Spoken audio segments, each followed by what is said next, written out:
Buenos días, mi nombre es Nancy Camacho, quinto año, sección B, y esta es mi defensa sobre el análisis literario del libro La fiesta del chivo. La primera pregunta es, promoción del libro. El título es La fiesta del chivo. El autor es Mario Vargas Llosa.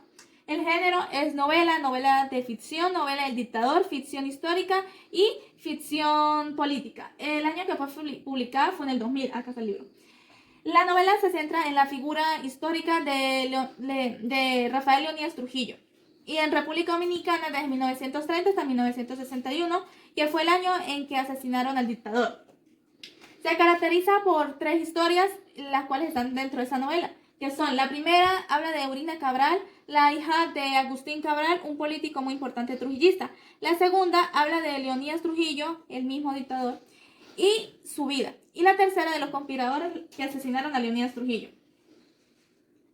La segunda pregunta. Yo escogí la tercera historia porque aquí se desarrollaron las motivaciones de las personas que mataron a Leónidas Trujillo. Acá habla de la planificación, de cómo iba a ser, quién lo iba a hacer y su vía de escape y todo eso. Ellos fueron los que lo asesinaron.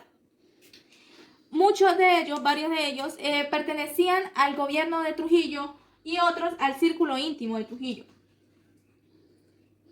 En esta parte voy a explicar, la tercera pregunta es explicar los temas presentes dentro de la novela y dar un ejemplo. Voy a dar los ejemplos, por el corto tiempo voy a hacer solamente los ejemplos. El capítulo 1 es el regreso de Urina Cabral, hija de Agustín Cabral, a República Dominicana después de 35 años de haber emigrado a Estados Unidos para estudiar leyes.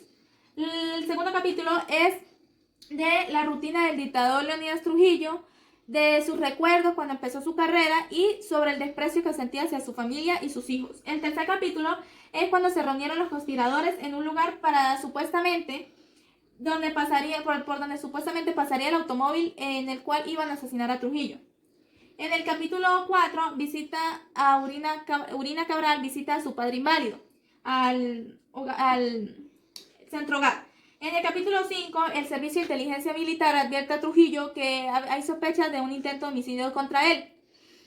Y Trujillo vocifera y piensa que es hecho por el padre Riley, por el obispo Riley. En el capítulo 6, los conspiradores hacen una visión personal de quiénes van a participar en este asesinato.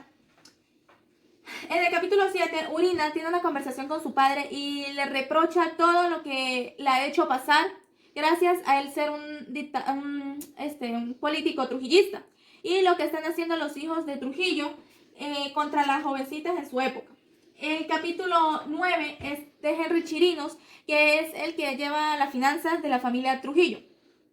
Él va y habla con Leónidas Trujillo y le dice sobre las sanciones puestas por la ONU hacia República Dominicana y que han habido transacciones de mucho monto hacia otras partes del mundo. Transacciones que se han hecho por la familia de Trujillo y Trujillo se molesta. En el capítulo 9 ocurrieron muchos crímenes contra los antitrujillistas o los opositores por no seguir lo que hacía Trujillo. En el capítulo 10 es la conversación de Urina Cabral y su prima Lucinda. Aquí hablan de sus vidas, de todo lo que han vivido, de lo que están viviendo, de su vida adulta y sobre el asesinato de Trujillo y también de que Urina debería de estar más atenta de su padre Agustín Cabral y su prima le reprocha que debería de perdonarlo. En el capítulo 11, Trujillo condecoró a Simon Hitlerman, que fue el entrenador en Estados Unidos cuando él empezó su carrera. Aquí también hablan de los haitianos que van a de la expulsión de los haitianos de República Dominicana por realizar varios crímenes. En el capítulo 12 se habla de la conformación ya del grupo de los conspiradores como tal. Aquí se reúnen y hablan sobre cómo va a ser el asesinato y aquí se identifica el cabecilla, que es Pedro Cedreño. En el capítulo 13, la familia Cabral habla sobre su decadencia antes de la muerte de Trujillo, gracias a la carta que salió al aire, que fue publicada, en la cual decía que Agustín Cabral utilizaba fondos públicos, fondos que eran del gobierno, para uso personal. En el capítulo 14, Trujillo expone ante el presidente Balaguer que su situación con su mayor adversario, el obispo Riley, que según él era un conspirador. En el capítulo 15 se ejecuta el plan del asesinato. Aquí ya mataron a Trujillo y aquí es donde empieza la cacería para agarrar a todos los ¿cómo se llama? Todos los que encabezaron este plan. Así que apresaron al obispo Riley y a Pedro Cedreño. En los próximos capítulos se habla de la apresión de todos ellos, de la ejecución y sobre qué va a pasar con este país. Bien, en la pregunta número 4. Escoger un personaje y resaltar, los aspectos positivos y negativos. Yo escogí a Antonio Himbert. Los aspectos positivos fue que fue un inspector de ferrocarriles, un inspector general de ferrocarriles, fue gobernador de Puerto Plata, supervisor general de la Lotería Nacional y trabajó muchos años para el gobierno. Hasta que él empezó a ver que era un gobierno corrupto, se volvió antitrujillista, opositor y empezó la cacería para poder matar a Trujillo. También es uno de los 2 sobrevivientes de los 7 conspiradores. Es amigo íntimo de Salvador Zadjala y el aspecto negativo fue que fue el encargado de manejar uno de los autos en los cuales pasó la ejecución junto a Luis Amiama y fue uno de los involucrados en el primer intento de homicidio hacia el dictador. Y también fue el que accionó el arma en el segundo intento y lo mató. Bien, la quinta pregunta, el argumento y la trama. El argumento, esta está ambientada en 1961, se centra en el dictador Leonidas Trujillo y sus secuaces, en el homicidio de Leonidas y de sus secuaces. Pero aquí hay 2 puntos de vista con una generación de diferencia. En la trama, la narrativa de la novela está dividida en 3 situaciones. La primera, ya lo había mencionado, estas 3. La primera es la de Urina Cabral y su regreso a República Dominicana y todo lo que va de su vida. La segunda es de Leonidas Trujillo, sus días antes de morir, sus recuerdos del pasado y todo eso. Y la tercera habla sobre los conspiradores, su plan y cómo van a llevar a cabo esto. Aquí aparece el mapa, la recreación de cómo fue ese día que asesinaron a Trujillo. La sexta pregunta, contextualización del libro a lo que hacía en la actualidad. Yo lo llevé a la actualidad de este país. Se podría decir que es similar a la dictadura de Hugo Chávez, el expresidente de Venezuela. Este político expropió muchas empresas, asesinó y secuestró muchas personas por el simple hecho de que no estaban de acuerdo con lo que él hacía o decía en su mandato.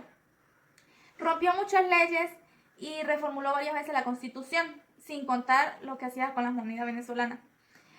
Este político destruyó lentamente el país hasta su muerte en el año 2012. Luego de eso dejó en el mandato a Nicolás Maduro, el actual presidente.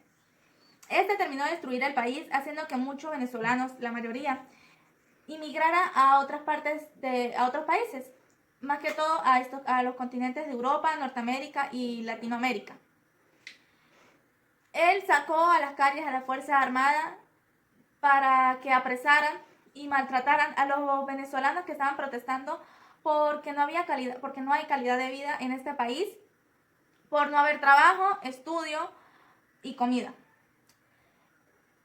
Un acontecimiento similar al libro fue cuando Leonidas Trujillo asesinó a las hermanas Mirabal. En este caso, este señor, este presidente, mandó a matar a Óscar Pérez, el líder de la disidencia policial, y a su grupo, líder de la disidencia policial y a su grupo de liberales. Ellos luchaban por la libertad de nuestro país y asesinó a todo su grupo. Sin contar a los muchos venezolanos que apresaron injustamente, a todos esos políticos que aún siguen presos. Y pues para finalizar, este gobierno apresó a muchos venezolanos, a muchos estudiantes, ancianos, políticos, niños. Los capturaron y torturaron mucho tiempo y aún siguen presos injustamente gracias a este régimen. La séptima pregunta. ¿Cómo me pareció la narrativa del autor? En su relato, el autor nos demuestra que tiene una gran habilidad para presentar detalles y mezclar diversos géneros. Es eficaz con el uso de la segunda y tercera persona. En su investigación nos presenta la América Latina, que vive una gran historia de rebelión, dictadura y dominio. La pregunta número 8. Biografía del autor. Mario Vargas Llosa. Su nombre completo: Jorge Mario Pedro Vargas Llosa. Nacido en Arequipa, Perú, en mayo de 1936. Es un escritor peruano con nacionalidad española en 1993. Importante novelista y ensayista que ganó muchos premios. Entre esos, los más reconocidos, un premio Nobel de la literatura en 2010 y otros en 2011. Aparte de eso, recibió el tratamiento protocolar del ilustrosísimo señor al recibir de Juan Carlos I el título de Marqués de Vargas Llosa. Entre sus libros se encuentran novelas de ficción, históricas, políticas y policíacas. La pregunta número 8. Las críticas que ha tenido el libro y mi opinión personal. Bueno, se pudieron encontrar más que críticas, opiniones favorables hacia el libro y sobre el autor. Entre esas tenemos 3, bueno, yo puse 3. El excelente libro, aunque había partes en las cuales estaban más aburridas. Por ejemplo, la historia de Leonidas Trujillo les pareció fascinante. La segunda, tenemos que les pareció excepcional la obra y les encantó más los hilos excepcionales que tenían, los hilos narrativos que tenían durante la trama. Lo que no les gustó es que separaban mucho los tiempos, o sea, iban del pasado al futuro y del futuro al pasado, entonces eso enreda un poco a las personas.